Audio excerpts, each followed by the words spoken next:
শুধু আয়রন সমৃদ্ধ খাবার খেলেই হবে না, কিভাবে আয়রন সমৃদ্ধ খাবারগুলো খাচ্ছেন এটা অনেক গুরুত্বপূর্ণ। আয়রনের শোষণ ক্ষমতা বাড়ানোর জন্য কয়েকটা সাহায্যকারী উপাদানের প্রয়োজন হয়। এর মধ্যে সবচেয়ে গুরুত্বপূর্ণ উপাদানটি হচ্ছে ভিটামিন সি, যেমন লেবু, কমলা, আমলকি, মাল্টা, ক্যাপসিকাম, এই সমস্ত খাবারে প্রচুর পরিমাণে ভিটামিন সি থাকে। আপনি যখনই আয়রন সমৃদ্ধ খাবার খাবেন, সাথে সাথে এই ভিটামিন সি সমৃদ্ধ খাবার একসাথে খাবেন।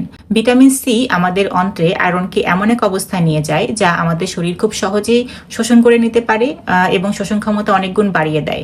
অর্থাৎ আপনি যে আয়রনগুলো খাচ্ছেন এটার বেশিরভাগই আপনার শরীরে কাজে লাগছে, নষ্ট হয় কম।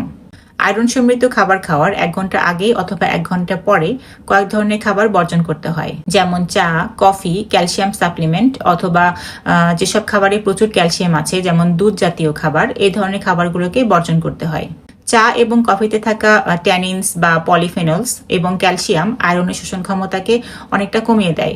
ফলে আপনি আয়রন সমৃদ্ধ খাবার ঠিকই খাচ্ছেন, কিন্তু এটা আসলে আপনার শরীরে কাজে লাগছে না, এটা বেশিরভাগই নষ্ট হয়। দীর্ঘদিন যাবৎ আয়রন সমৃদ্ধ খাবার অথবা আয়রন ট্যাবলেট খেয়েও যদি আয়রনের ঘাটতি পূরণ না হয়, তাহলে সেক্ষেত্রে আসলে শুধু খাবারই দায়ী নয়। সেক্ষেত্রে হতে পারে শরীরের অতিরিক্ত রক্তক্ষরণ, এইচ পাইলোরি নামক ব্যাকটেরিয়ার ইনফেকশন, অনেক সময় অন্ত্রের শোষণজনিত সমস্যা যেমন সিলিয়াক ডিজিজ, অথবা শরীরে থাকা কোনো দীর্ঘমেয়াদী ইনফ্লামেশন। এছাড়া আরো অনেক কারণ থাকতে পারে, সেক্ষেত্রে আসলে সঠিক ইভ্যালুয়েশনের প্রয়োজন হয়। দীর্ঘদিনের আয়রনের ঘাটতি কখনোই স্বাভাবিকভাবে মনে করা উচিত নয়।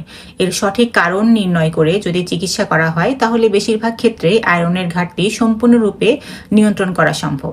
ভালো থাকবেন, সুস্থ থাকবেন।